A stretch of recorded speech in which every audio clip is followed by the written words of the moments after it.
Est-ce que tu peux continuer à acclamer pour le Seigneur? Est-ce que tu peux exagérer? Est-ce que tu peux donner les meilleurs de tes acclamations? Avance, prophète. Est-ce que quelqu'un peut honorer Dieu? Est-ce que quelqu'un peut célébrer Dieu pour sa grâce dans la vie de mon frère, le prophète Gratien? Célèbre Dieu pour un de nôtres. J'ai l'habitude de dire aux gens, si tu ne célèbres pas Dieu, si tu ne sais pas ascensionner ce que Dieu t'a donné, ce n'est pas une autre personne qui le fera à ta place. La porte des cieux est bénie d'avoir non seulement notre Père, mais aussi le Fils que notre Père a dans cette maison. Et parmi ces fils, il y a mon frère, le prophète Gratien, qui vient de te prêcher. Est-ce que tu peux faire mieux pour ça? Alléluia. Alors, rapidement, j'aimerais ici manifester ma reconnaissance à Dieu, puisqu'il nous a accordé la grâce d'être en vie, mais aussi d'être en bonne santé pour pouvoir se tenir ici devant vous. Mais en même temps, j'aimerais ici manifester ma reconnaissance envers une personne qui m'est extrêmement spéciale. J'ai l'habitude de dire aux gens, quand Dieu veut te faire du bien, très souvent ce n'est pas l'argent qu'il te donne. Très souvent ce n'est pas, je ne sais pas moi, les accès qu'il te donne. Mais il te donne une seule personne. Et comme ça tu réalises que par cette personne c'est Dieu qui t'a visité. Et par ricochet, lorsque le diable veut détruire ta vie, des fois il n'attaque pas les points où tu concentres tes énergies, mais il insère aussi seulement une personne. Et comme ça toute une vie et toute une destinée peut être détruite. Et je suis gracieux. Je suis un homme béni. Je suis un homme qui peut témoigner de l'amour ainsi que de la miséricorde de Dieu. Dieu m'a accordé la grâce d'avoir sur ma tête, d'avoir comme couverture, d'avoir comme père un homme qui n'est plus à présenter. Il est l'autorité apostolique de la communauté des églises Port des Cieux. Il est une référence dans la francophonie et dans le monde entier. Il est l'image même qui typifie c'est quoi les ministères prophétiques dans la nouvelle alliance. Il est le mari à une femme qui bénit le monde aujourd'hui. Et je l'appelle affectueusement my father, my father.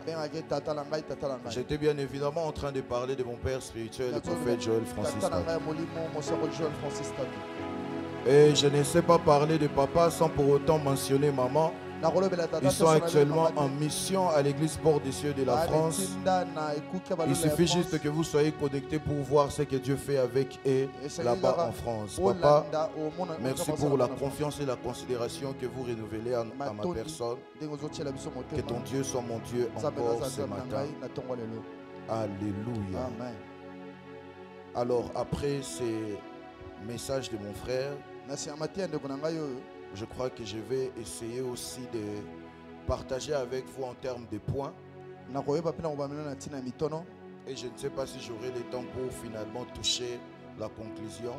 Et après quoi, on va prier, se laisser conduire selon que Dieu va nous conduire. Est-ce que quelqu'un est prêt ce matin? Pourquoi ton amen n'arrive pas ici? Est-ce que ton amen est malade? Alors rapidement, je vais vous proposer des versets. Parce qu'en fait, il y a quelque chose que je trouve normal mais en même temps anormal. C'est la façon dont je travaille avec mon frère. Par exemple, ce matin, les textes qu'il a donnés avant moi, c'est les textes que j'avais aussi pour prêcher. dans ce que je veux faire. Tu as la grâce d'être dans une famille. J'ai dit à une personne un jour, tu peux être puissant comme tu veux, tu peux avoir les charismes comme tu veux, tu peux avoir les dons comme tu veux, mais si tu ne sais pas être dans une famille spirituelle, il y a une bonne partie de ta vie chrétienne que tu rates. Amen. Parce que le Saint-Esprit qui est ton meilleur ami là, il y a de ces choses qu'il ne fera jamais pour toi. Ça c'est vrai. Il faut un frère, il faut un père, il faut un aîné, il faut une famille. Amen. Voilà pourquoi ne soyez pas membre d'une église, mais soyez membre d'une famille. Ton amen n'est pas arrivé ici. Amen. Et la grâce que j'ai de travailler avec lui, des fois, il me permet de ne pas dire certaines choses parce qu'il les dit déjà avant moi. Alors moi je vous propose un texte que j'avais de côté, hormis ce qu'on a lu. Exode chapitre 3, du 18e au 19e verset. Je lis au nom de Jésus. Amen. Il est écrit, ils écouteront ta voix et tu iras, toi et les anciens d'Israël, auprès du roi d'Égypte. Et vous lui direz, l'Éternel, le Dieu des Hébreux, nous est apparu. Permets-nous de faire 3 journées de marche dans le désert pour offrir des sacrifices à l'Éternel, notre Dieu. Le verset 19, il est écrit, je sais que le roi d'Égypte ne vous laissera point aller, si ce n'est par une main puissante. Regarde ton voisin de gauche et de droite. Quand tu seras en train de lire le verset 19, lis-le en train de regarder ton voisin comme si tu étais en train de lui parler. Dans un culte prophétique, tout est prophétique. Fais ça exactement tel que je l'ai dit. Moi, je le fais aussi. Je sais que le roi d'Égypte ne vous laissera point aller, si ce n'est par une main puissante. Est-ce que tu as vu ça?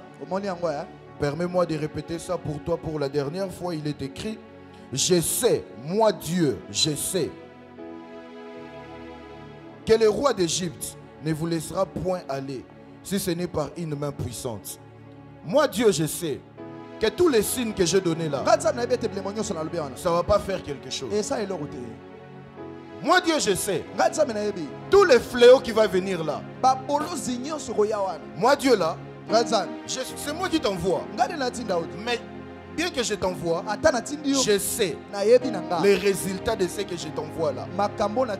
Et bizarrement, Dieu savait que tout ce qu'il avait donné à Moïse là, ça n'allait produire aucun effet. Mais il gardait la dernière carte, qui était une main puissante.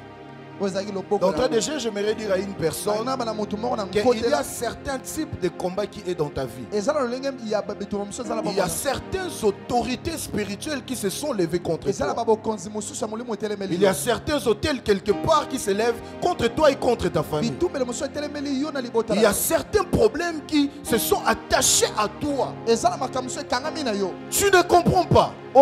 Tu pries comme tout le monde. Tu gênes comme tout le monde. Tu sèmes comme tout le monde. Tu te soumets aux prières comme tout le monde. Tu fais des temps de jeûne et de prières à la montagne. Mais tu ne sais pas expliquer. Alors que ceux qui ne prient pas comme toi, ils reviennent avec des témoignages.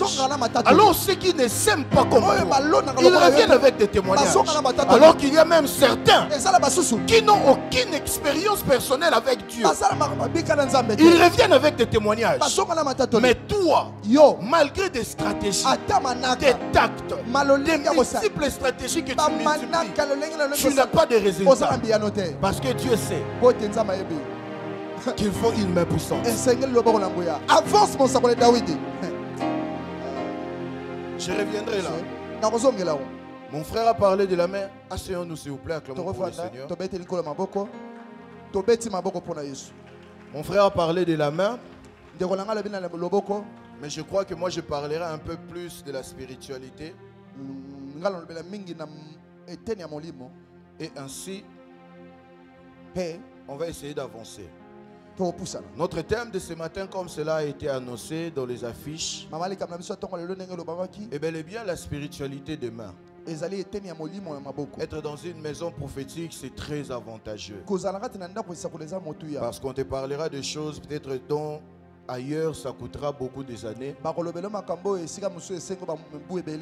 Mais celui qui a accès au cœur de Dieu vous permettra de recevoir la nourriture chaude qui vient du cœur de Dieu. Ce n'est pas le pain qui rassasie l'esprit, mais c'est le pain éclairé qui rassasie l'esprit. Tu n'as pas compris.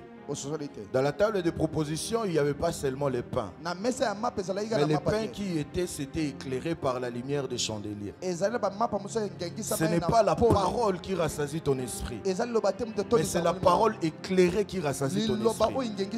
Ce n'est pas les écrits qui fait du bien à ton esprit, mais c'est l'esprit derrière les écrits qui fait du bien à ton esprit. Et par la grâce de Dieu, je crois que tu seras béni pendant ces quelques minutes, comme tu l'étais pendant les minutes qui m'ont précédé. Alors j'aimerais définir la spiritualité. Si vous avez votre dictionnaire, il y a beaucoup de définitions de la spiritualité. Déjà que c'est un mot qui tire source en grec. Et le mot source c'est pneumatikos. Et ainsi lorsqu'on parle de pneuma, on parle de l'esprit. Et lorsqu'on dit la spiritualité, ça vient du mot pneumatikos. Et ainsi, par rapport à la direction de mon message, je définirai alors la spiritualité comme une partie du divin qui s'attache à sa création. Je répète, je définirai ici par rapport à mon message la spiritualité comme une partie du divin qui s'attache à sa création. Et ainsi, il n'y a pas seulement de spiritualité chrétienne. Il y a la spiritualité dans plusieurs autres croyances. Et vous allez être d'accord avec moi que ce qui fait d'une spiritualité une spiritualité, ce n'est pas les mots, ce n'est pas les noms, ce n'est pas la façon dont ils présentent les cultes, mais c'est plutôt la manifestation du divin qui est attaché à la spiritualité en question. Et comme ça, lorsqu'on parle par exemple de la spiritualité du Bas-Congo, au-delà de toute définition qui peut te traverser l'esprit, une seule chose que tu vas comprendre simplement, c'est qu'il y a des esprits derrière le Bas-Congo. Lorsqu'on parlera de la spiritualité de Luba, tu peux comprendre tout ce que tu veux comprendre. Mais le grand message serait, on parle de tout ce qui est la manifestation de divin de ce coin-là. Quelqu'un est avec moi? Et aujourd'hui, ce matin, on va parler de la spiritualité des mains. Comprends alors par rapport à ma définition que je t'ai amenée. On est en train de parler en fait de la manifestation du divin derrière la main. Est-ce que quelqu'un est avec moi? Et ainsi je vais continuer. On ne sait pas s'identifier à quelque chose. On ne sait pas se positionner par rapport à mon message si je ne vous parle pas de la création. Et ainsi, permettez-moi de vous parler de la création, parce que dans ma définition, je vous ai dit, c'est la manifestation du divin dans sa création. Et pour nous qui sommes chrétiens, nous croyons qu'il y a principalement eu des créations. Dans la création angélique, vous pouvez comprendre la création de tous les esprits et du royaume des cieux, du monde invisible. Mais ainsi, il y a eu la création adamique. Comme vous pouvez comprendre, c'est la création d'Adam et de tout ce qui est matériel, du monde matériel. Est-ce que quelqu'un est avec moi? Et comme ça, puisque je parlais de la création angélique du monde spirituel, on doit comprendre en fait qu'au commencement, lorsqu'on parlait du monde spirituel, il n'y avait qu'un seul royaume. Mais après la chute de Lucifer, comme vous savez, lorsqu'on parle du monde spirituel, il n'y a pas deux mondes spirituels. Il y a un seul monde spirituel. Mais par contre, dans ce monde spirituel, il y a des royaumes. Je ne vous ai pas perdu. Et dans ces deux royaumes, il y a beaucoup de choses. Mais je reste sur le cadre de mon message. Retenez seulement ce que je suis en train de dire. La différence entre ces deux royaumes, c'est que dans le royaume des cieux, il y a les esprits soumis à Dieu et à son service. Mais dans le royaume des ténèbres, il y a les esprits soumis à Dieu. Oui, tu m'as bien entendu. Bien qu'ils sont dans le royaume des ténèbres, mais ils demeurent quand même soumis à Dieu. Mais au service de Lucifer, ils sont quand même soumis à Dieu, mais ils ont perdu la nature. Et comme ça, ils sont communément appelés les anges déchus, ou bien les anges corrompus. Je sais où je t'amène. Mais remarquez au fait une chose. Je vais dire des fortes déclarations qui vont te heurter, mais on va aller avec. Avance, prophète. Remarquez une chose. Si ma définition était en fait que lorsqu'on parle de la spiritualité, c'est la présence, ou bien c'est une partie du divin qui s'attache à sa création. En d'autres termes, pour notre cas, la spiritualité, c'est une partie de Dieu qui s'attache à sa création. Et ainsi, nous sommes encore dans la création angélique. Lorsque je te parle de la spiritualité ici, je suis en train d'attirer ton attention pour te faire savoir tout ce qui est dans la création a en lui ou en elle une partie de Dieu. Ça c'est vrai. Et ainsi, dans le monde spirituel, tu seras choqué. Cette partie de Dieu, on ne la retrouve pas seulement dans le royaume des cieux, mais même dans le royaume des ténèbres. Merci, prophète. Prophète, tu nous parles de quoi? Je te parle de la Bible. Parce que les anges qui sont partis du royaume des cieux, ils n'ont pas été recréés. Ils ont été créés une seule fois, mais ils ont été corrompus de par la nature. En d'autres termes, ils ont gardé en eux l'essence de la création, mais ils se sont juste détournés de la bonne voie. Ça c'est vrai. Avance, prophète. Est-ce que quelqu'un est avec moi? Avance, prophète. Et comme ça, vous allez remarquer aussi que dans tous les deux royaumes, ces esprits-là sont soumis à Dieu. Non pas parce qu'ils reconnaissent en Dieu l'autorité, mais parce que l'essence même de leur vie, c'est Dieu. Amen. Ça c'est vrai. Avance, prophète. Tout être humain, qu'il soit d'accord avec sa vie ou pas, aucune personne ne peut cracher sur ses poumons. Non pas d'abord pour sa famille, mais parce qu'il sait que si je vis, médicalement parlant, c'est parce que mes poumons me permettent de respirer. C'est parce que mon cœur me permet de respirer. Et ainsi, tout esprit qui existe a en lui cette quantité ou bien cette partie de Dieu. Et j'aimerais vous dire une chose. C'est partant de cette portion de Dieu, c'est partant de cette quantité de Dieu, c'est partant de cette spiritualité que l'on sait même classifier les rangs des anges. Parce qu'au fait, lorsque Dieu t'accorde la spiritualité par rapport à mon message, ça veut dire lorsque Dieu dépose en toi une quantité, une partie de lui.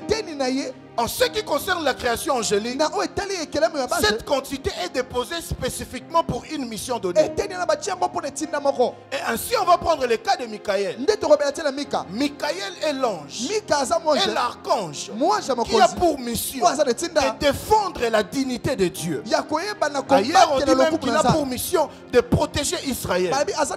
Et comprenez alors que Dieu a déposé une quantité de Dieu en lui. Il accorde une certaine autorité dans le monde spirituel au niveau de la défense. Et ainsi on dit même qu'il est le chef des anges. C'est pourquoi La personne qui a fait face à Lucifer, moto oyo abundisa Lucifer, lorsqu'il fallait précipiter Lucifer, si vous consultez vos Bibles, ce n'était pas Dieu et ses anges, mais c'était Michael et ses anges. Avance, prophète. La Bible nous permet même de réaliser que lorsqu'on parle d'engager l'armée du ciel, l'engagement de l'armée du ciel n'est pas engagé par un général qui s'appelle Dieu. L'engagement de l'armée du ciel, c'est fait par un être qui s'appelle Michael. Mais à qui on approprie toute l'armée. On dit Michael et ses anges. C'est lui en fait qui a précipité Lucifer. C'était pourquoi? À cause de l'autorité investie en lui. Lorsque le prince de Perse a retenu Gabriel, est-ce que je peux te dire une chose? Avance en fait. Je suis convaincu, et surtout que parce que ce n'est pas clair dans la Bible, Gabriel ne s'est jamais battu avec le prince de Perse. Prophète Jonathan, Gabriel faisait sa route et il a rencontré le prince de Perse. Et le prince de Perse ne l'a pas permis de passer. En d'autres termes, le prince de Perse faisait partie des anges déchus, des anges corrompus. Mais malgré sa position, il a toujours gardé cette partie de Dieu qui le gardait dans son rang d'une autorité. Et ainsi, lorsque Gabriel va lui raconter, Gabriel est un peu comme le prophète du ciel. Avance, prophète David. Et il rencontre un esprit qui, par rapport à la quantité de Dieu qui était en lui, était placé dans les rangs de généraux. Et cet esprit lui dit, hey, reste là. C'est comme ça que Gabriel rend témoignage qu'il a été retenu.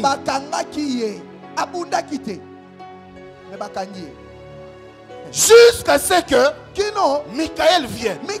Et lorsque Michael vient, nulle part on dit que Michael s'est battu avec le prince de Perse. On dit simplement que Michael est venu et il a libéré Gabriel. En d'autres termes, lorsque celui en qui il y avait une bonne quantité de Dieu, il s'est présenté. L'autre qui avait aussi la quantité de Dieu, mais qui n'était pas comparé à la quantité de Michael. La première des choses qu'il a fait, il a salué le chef. Et le chef va lui donner l'ordre et laisser celui qui était retenu. En d'autres termes, la spiritualité dont moi je te parle, c'est la quantité que Dieu investit dans sa création, mais qui dans le monde spirituel est vécu comme une autorité. L'autorité spirituelle ne se réclame pas. L'autorité spirituelle est investie par Dieu et ça se vit. Nulle part dans toutes les histoires que l'on a vues de la Bible, une autorité s'est présentée quelque part et a commencé à tenir des propos pour démontrer qu'il a autorité. Ce sont les êtres qui sont en dessous de lui qui reconnaissent en lui l'autorité. Ça c'est vrai. Soit c'est la Bible, soit ce n'est pas la Bible. Prophète Gratien, que je laisse ou que j'avance? Est-ce que quelqu'un est avec moi? Avance, prophète.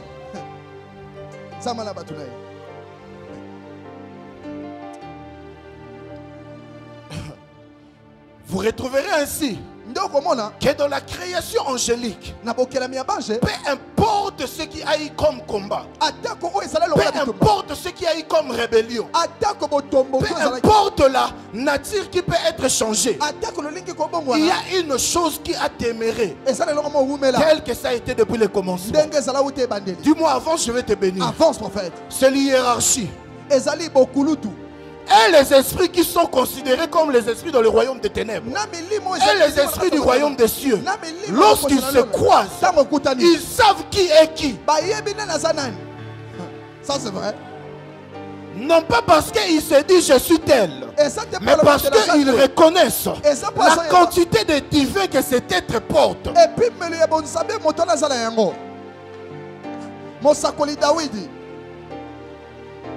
Dis-moi avant, je vais avancer. Avance, prophète. Vous remarquerez ainsi que dans la création angélique, j'aime ce que je suis sur le point de dire. Moi aussi j'aime ça. Dans la création angélique, il est vrai qu'on a souvent l'habitude de dire que ce n'est pas question de la quantité, mais c'est question de la qualité. Mais frères et sœurs, il y a des sphères dans le monde spirituel. Il est aussi question de la quantité. C'est combien tu portes Dieu qui définit le niveau d'autorité et du respect que l'on te donne. C'est pourquoi j'ouvre une parenthèse. Tu ne peux pas avoir été créé par Dieu depuis l'éternité avec l'esprit des apôtres. Mais tout ton apostolat, c'est bâtir les églises. Ton apostolat doit être un travail physique, mais aussi un travail spirituel. Lorsque tu te pointes quelque part, que l'on sente qu'il y a une mentalité terrestre qui est en train de se casser. Et il y a une mentalité céleste qui est en train de se poser. Et ainsi, tu ne peux pas être prophète seulement pour prophétiser par les Écritures. Il faut prophétiser par les Écritures, mais avoir aussi la capacité d'apercevoir derrière tout le monde voit ce que tout le monde ne voit pas. Et surtout d'être précis. C'est bien de cracher sur le travail de quelqu'un avant toi. Mais ce n'est pas facile de reproduire le même niveau ou bien de faire plus.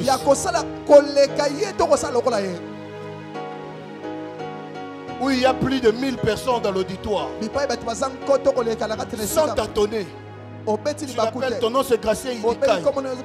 Et tu lui laisses le temps de confirmer. Tu es né un certain 10.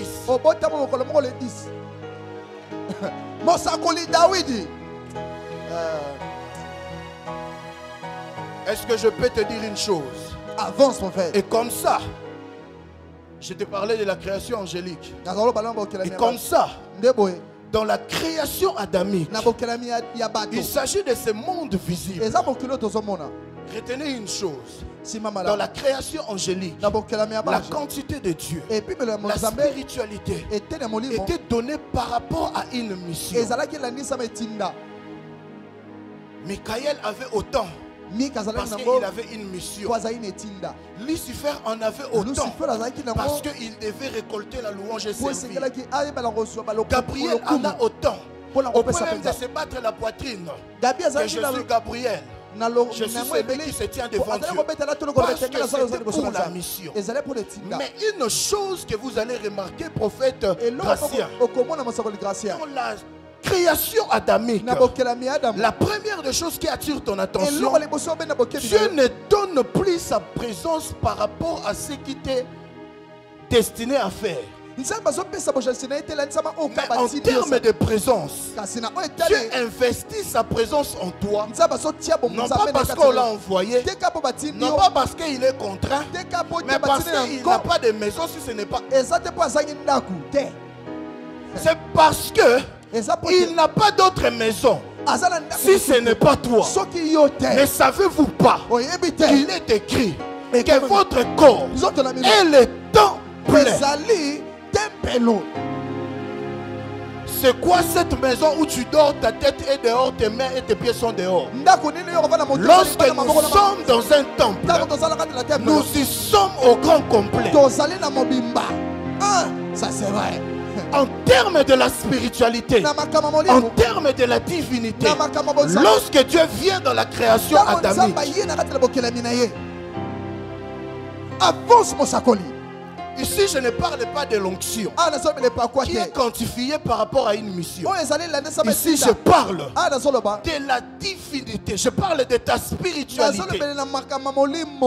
Ainsi, On peut tous faire 8 heures de prière. Mais on ne peut pas tous tenir face à un certain problème. Là, il n'est pas question de temps que l'on a investi dans la présence de Dieu. Là, il est question de la quantité que tu as en toi de Dieu.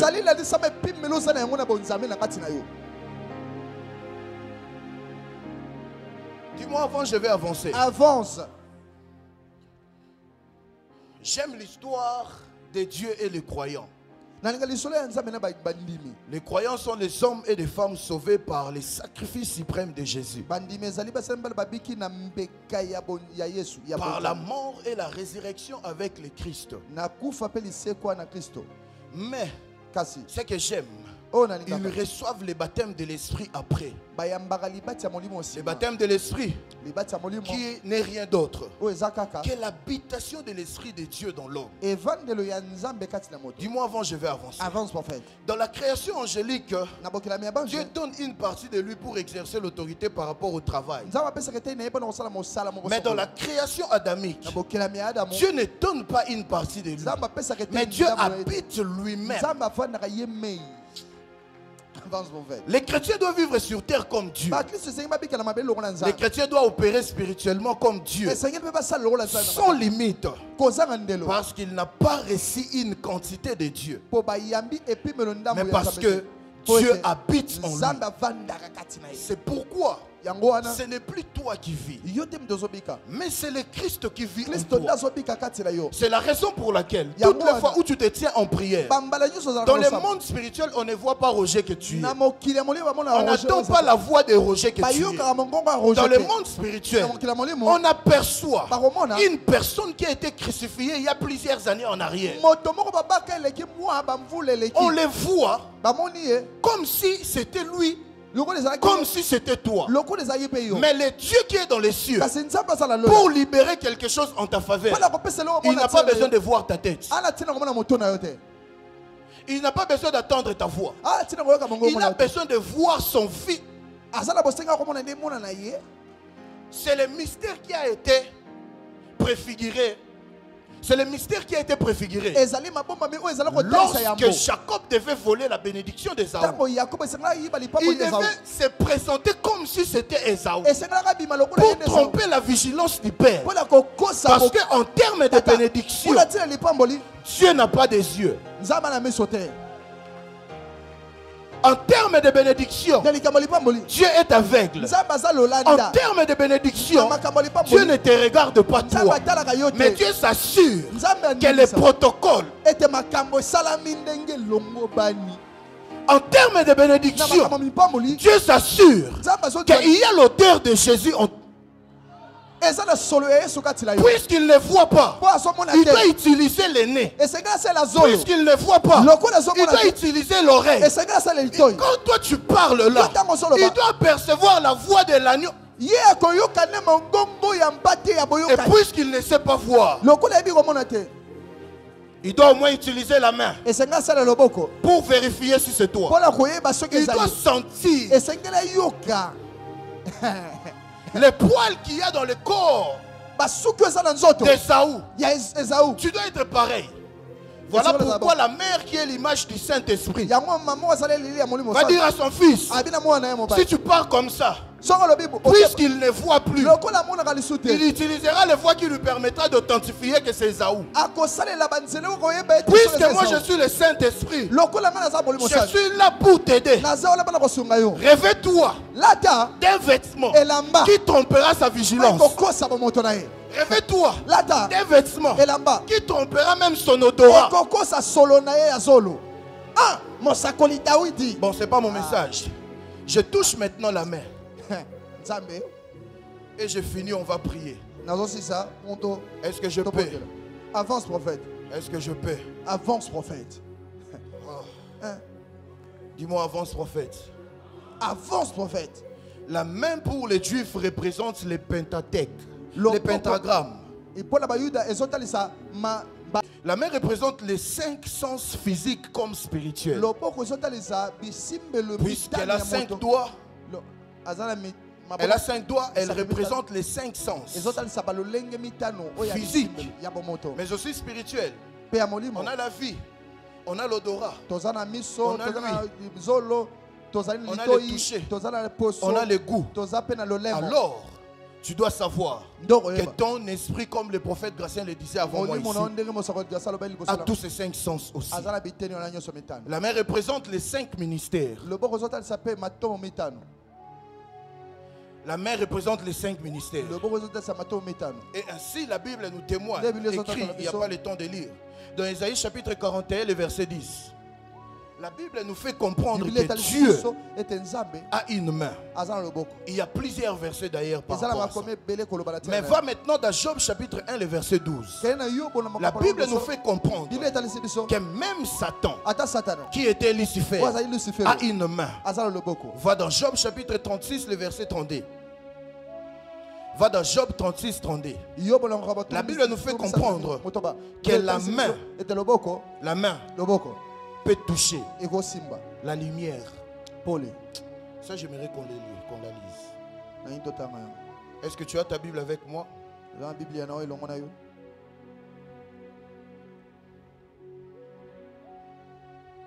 Tu n'as pas répondu à ma question. Est-ce que tu as ta Bible avec toi? Alors, je lis pour nous. Il est écrit, il prend la lumière dans sa main. Il la dirige sur ses adversaires. Frère, je ne sais pas si tu as entendu ça, mais la main a la capacité de toucher la lumière. Et ainsi, pour revenir maintenant sur les textes que l'on a lus, la Bible dit, Dieu envoya Moïse vers Pharaon. Il savait que Pharaon n'allait pas obéir à sa voix si ce n'est par une main puissante. Et Moïse qui est l'acteur dans cette action, Pasteur Jonathan, il va voir comment est-ce que Dieu a utilisé des signes, Dieu a utilisé des prodiges, Dieu a utilisé des choses, et que le Pharaon n'a jamais obéi jusqu'à ce que Dieu va faire usage de sa main. C'est pourquoi en fait tout le monde pouvait penser que c'était les autres choses. Mais je vous rappelle, ces textes que nous venons de lire, nous pouvons tous comprendre ça parce que c'est dans la Bible.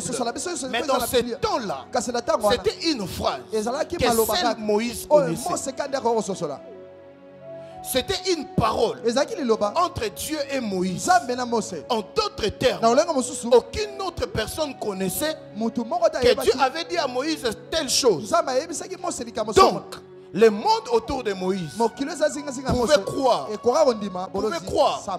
que c'était l'eau qui s'est transformée en sang. Vous pouvez croire c'était les bâtons qui s'est transformé en serpent. Mais Moïse lui-même savait que tout ça là n'a rien fait. C'est la main de Dieu. C'est pourquoi dans le verset 17, le peuple devait aller en combat. Il ne savait pas quoi faire. Si vous lisez ces livres bien, rarement Dieu reste silencieux lorsqu'il s'agit de l'adversité face au peuple israélite. C'était dans ce texte-là. Moïse et le peuple sont en train de monter pour aller se battre. Moïse qui est le berger, Moïse qui est le pasteur, Moïse qui est le prophète, il avançait avec le peuple. Il savait comment son Dieu lui parlait. Il savait comment son Dieu agissait. Il se disait, si à la maison il ne m'a pas parlé, en route il me parlera. Il se disait, parce que dans la route il ne m'a pas parlé, une fois arrivé, il parlera. Mais ils arrivent là. Dieu parle de tout ce dont il voulait parler. Mais il ne donne pas à Moïse la stratégie, la chose à faire pour vaincre le combat. Et Moïse va se rappeler qu'un jour, on a fait face à un grand pharaon qui était plus fort que ce pays. Mais ce n'était pas la verge qui avait vaincu. Ce n'était pas notre force qui avait vaincu. Le peuple croyait que c'était autre chose. Mais moi, il m'a dit, ce n'était que par une main puissante. Donc, puisqu'il n'a rien dit jusque-là, je vais utiliser la même arme qu'il avait utilisée contre Pharaon. Aujourd'hui, là, je viens de te révéler d'où Moïse avait pris l'inspiration d'utiliser ses mains contre ce peuple. Est-ce que je peux utiliser mes mains contre tes adversaires? Amen. Avance. Est-ce que je peux utiliser mes mains contre tes adversaires? Avance, prophète. Dans Job, il est écrit, il prend la lumière avec sa main. Les esprits sont concis par la matière que l'on appelle la lumière. Tu ne comprends pas jusque-là. Lève-toi, je vais te bénir et le prophète va revenir. Tout esprit qui se lève contre toi, puisqu'au départ il a été conçu par la lumière, puisque dans Job il est écrit que c'est par sa main qu'il prend la lumière pour utiliser contre ses adversaires. Je suis en train de décréter et déclarer, ce matin alors que j'ai ma main levée, ce matin alors que j'ai ma main en ta direction, à cause de l'autorité investie, à cause de la puissance investie, par ma main comme prophète et fils du prophète, je prends les esprits qui te combattaient. Par ma main, j'utilise ces esprits contre tes adversaires. Je décrète et déclare, tes adversaires sont frappés par la main puissante de Dieu. Je ne sais pas à quoi ressemble ton problème, mais je suis en train de décréter et déclarer qu'alors que tu es en train de me donner le plus grand de tes amens, alors que tes mains sont levées, je décrète et déclare, tu utilises tes adversaires contre tes adversaires. Je répète, alors que tes mains sont levées, puisque l'esprit habite en toi, en accord avec cette écriture, je décrète et déclare que par ta main, tu utilises les esprits de tes adversaires contre tes adversaires. Je décrète et déclare pour les 100 personnes qui s'aiment sur cette parole, alors que tu es en train de s'aimer, aucun de tes adversaires ne va pas être utilisé par ta main. Alors que tu es en train de s'aimer, tu es en train d'utiliser les esprits de tes adversaires contre tes autres adversaires. Ils ne vont pas comprendre. Ils étaient contre toi pour ce travail. Mais bizarrement, puisque tu utilises son esprit, il va se retrouver. Au lieu de te combattre toi, il sera en train de combattre tes autres adversaires. Ils seront tous dans un complot, en train de te vouloir du mal. Mais ils ne vont pas comprendre, parce que tu as ta main levée, parce que tu déposes une offrande ici. Il y a quelque chose qui va saisir leurs esprits, qui va les pousser à combattre tes adversaires. Je parle à quelqu'un. Je parle à quelqu'un. La main d'une personne qui est investie par l'autorité de Dieu, lorsqu'elle te touche, elle ne te touche pas, elle ne touche pas ton corps physique, mais elle touche ton esprit. Je prie au nom de Jésus qu'alors que l'on va toucher des gens ici ce matin, que l'on ne touche pas ton corps, mais que l'on touche ton esprit. Tu n'as pas dit amen comme si je parlais à ton voisin. Alors que je suis en train de parler, je décrète et déclare de la même façon dont c'était par une main puissante que Pharaon a libéré le peuple. C'est de cette même façon, ce matin, alors que tu as ta main levée, que le sorcier de ta famille va te libérer. Prophète Gratien, avance, avance. C'est de cette même façon-là. Pourquoi tu n'acclames pas? Oh mon frère, ta façon de célébrer attire Dieu vers toi. Je disais que ta façon de célébrer attire Dieu vers toi. Je décrète et déclare sur quiconque qui balance la main, Amen. Ce que Dieu a fait sur la vie de nos frères et sœurs ici, il le fait aussi avec toi. Amen. Pourquoi tu ne dis pas Amen bien? Amen. J'étais en train de le dire que Dieu était en train de te faire un grand bien.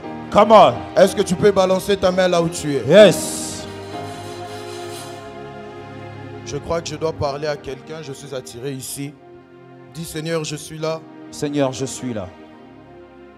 Dans ces rangées, dis Seigneur, je suis là. Seigneur, je suis là.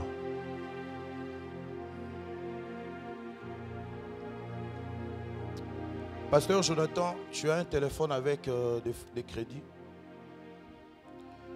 J'ai voulu faire venir la personne, mais je sens qu'on doit l'appeler.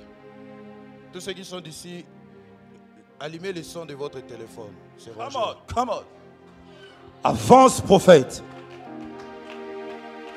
Pasteur Jonathan, prenez 089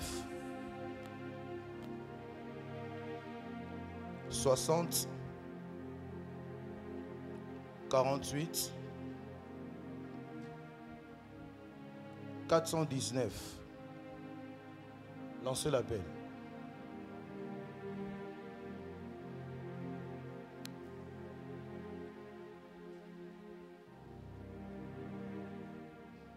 Pardon?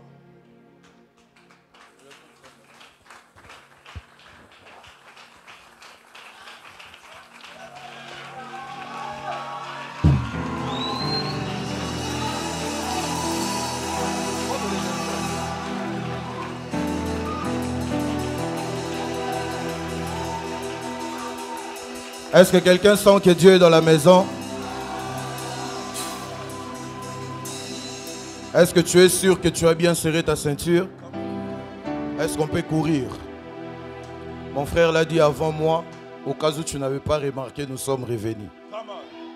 Le bas mène bien. Amen. Alors, avancez ici s'il vous plaît. Mon frère, venez s'il vous plaît.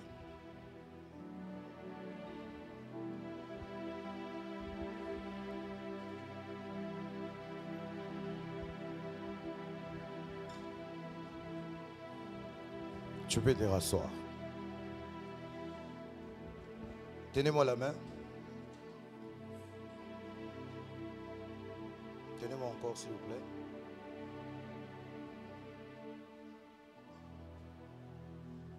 Ça va être rapide, mais soyez avec moi. Vous êtes là?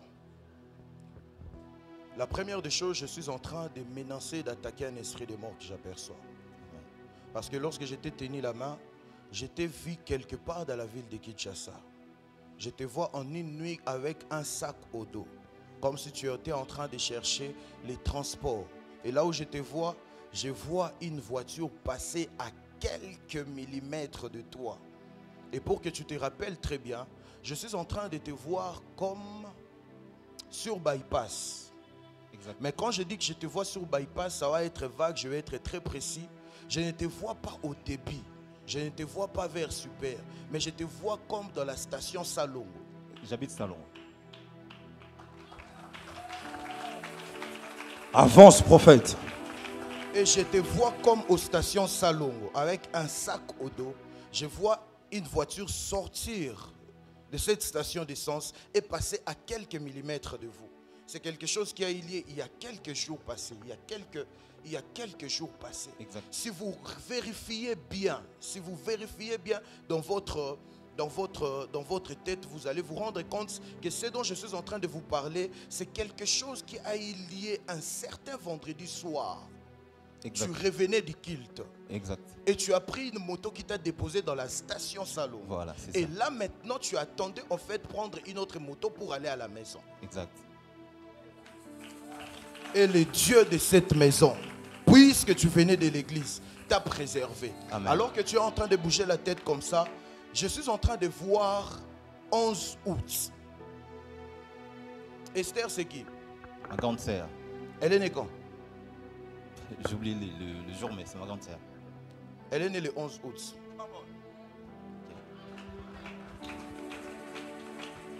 Esther Ngombe. Exact. C'est ça son nom? Passi Esther Ngombe. Esther Ngombe. Exact. Mais lorsque vous êtes en train de dire ça dans votre cœur, je vois le nom de la femme de mon frère. Je vois Déborah.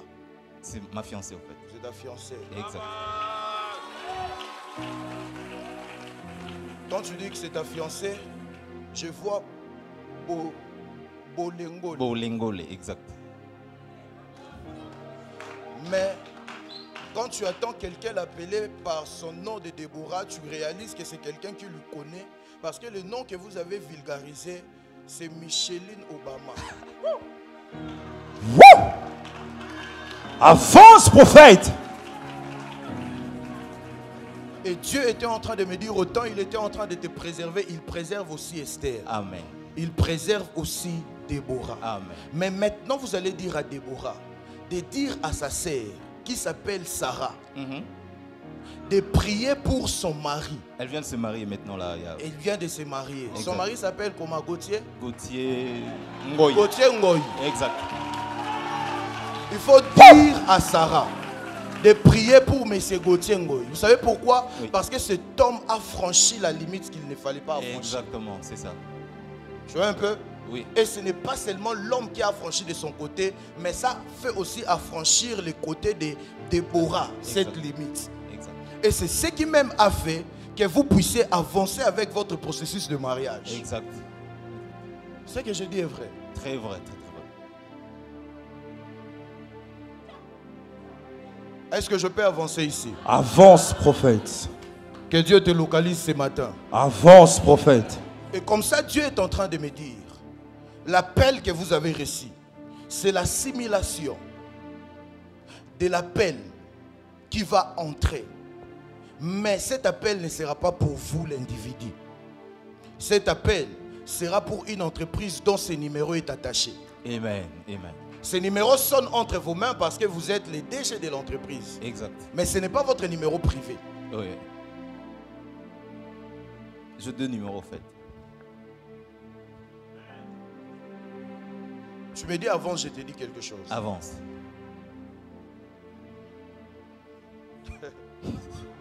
Mon fils, lève-toi. Lève-toi. Toi, lève-toi. Non, non, mon fils. Ça, c'est la porte des cieux. Tous ceux qui sont là sont les fils de notre Père. Donc, quand je dis mon fils, c'est vraiment mon fils spirituel qui est venu participer au culte. Assieds-toi, tu n'es pas mon fils. Mon fils, lève-toi. Lui, c'est mon fils spirituel. Il est venu assister au culte. Ton nom de la famille, c'est quoi? C'est quoi? Fouamba. C'est quoi? Henri Fouamba. C'est ça. Maintenant, l'entreprise que je cherche, oui, c'est Fouamba Design. C'est Famlos Design. L'anglais, c'est toi qui connais. Moi, je connais. Avance, prophète. Et c'est à cette entreprise qu'est lié ce numéro. Exact. Et l'appel que tu as reçu là, c'est l'assimilation de ce qui va se faire dans cette fin d'année et de la début de l'année. Amen. Et du début de l'année. Amen. Parce que je vois ce numéro sonner sans arrêt.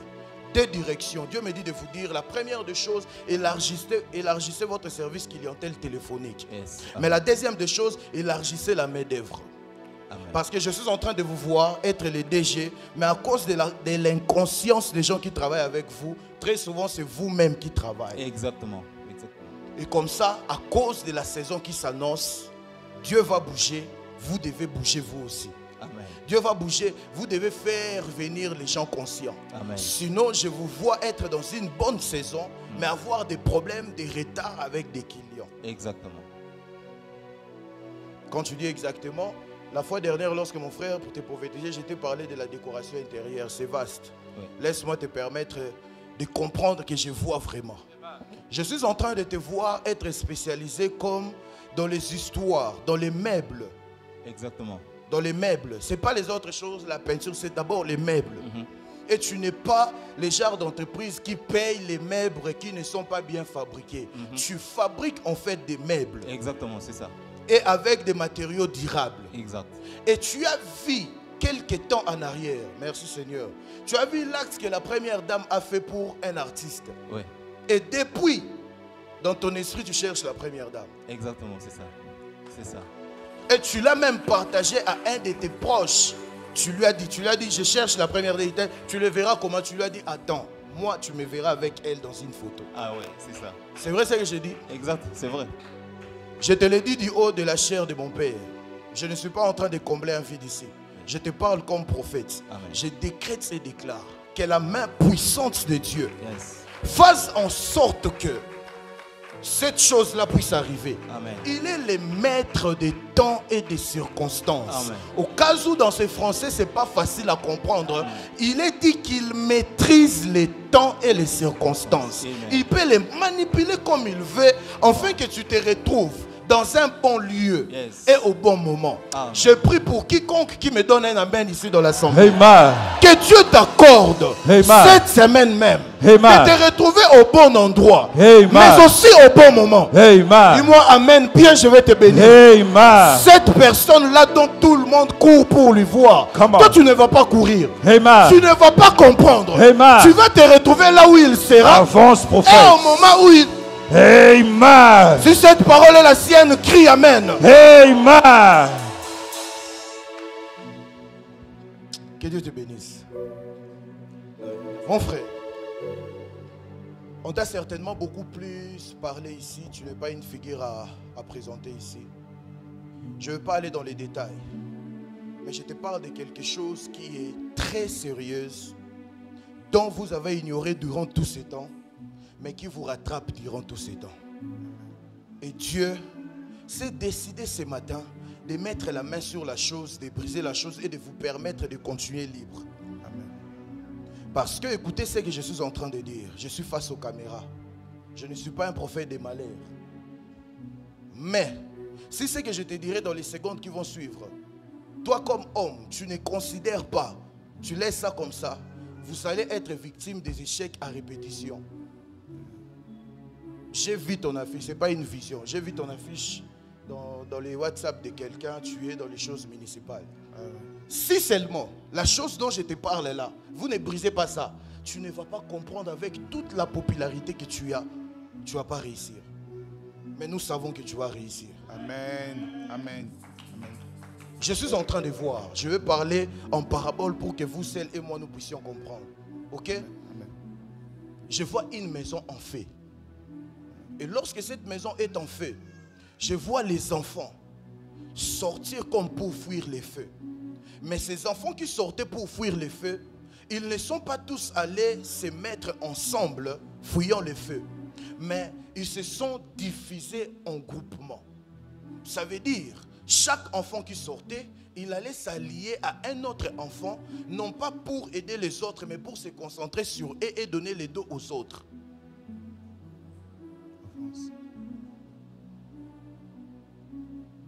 Et comme ça, c'était pour fuir les feux. Mais vous avez continué à vivre ainsi. Ça demeurait maintenant une mode de vie au point où ce n'était plus les feux que vous fouillez avant, mais ça commence à devenir comme un combat entre les groupes qui avaient fui les feux au départ.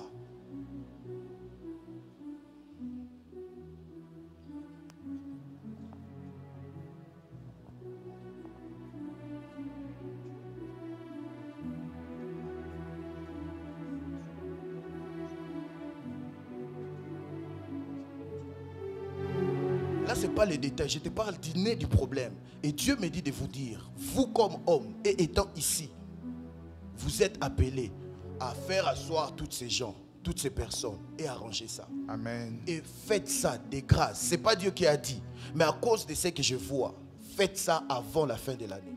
Amen. Dans une journée, dans une semaine, ça peut se faire. Amen. C'est le message que je t'ai amené. Je ne t'ai pas amené autre chose, seulement ça. Amen. Comme un homme, faites ça. Sinon, j'ai vu de pas seulement consommer les biens que vous avez, mais commencez maintenant à consommer.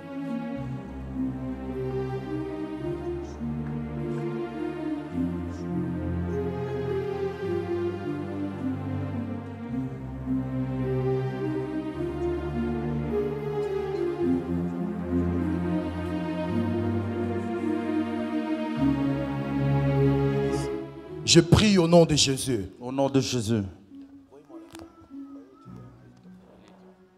Voyez-moi la fin. Est-ce que quelqu'un peut glorifier le Seigneur? Est-ce que tu peux acclamer pour le Seigneur? Est-ce que tu peux ovationner notre Dieu? Ta manière d'acclamer attire Dieu vers toi. Est-ce que tu peux acclamer le Seigneur?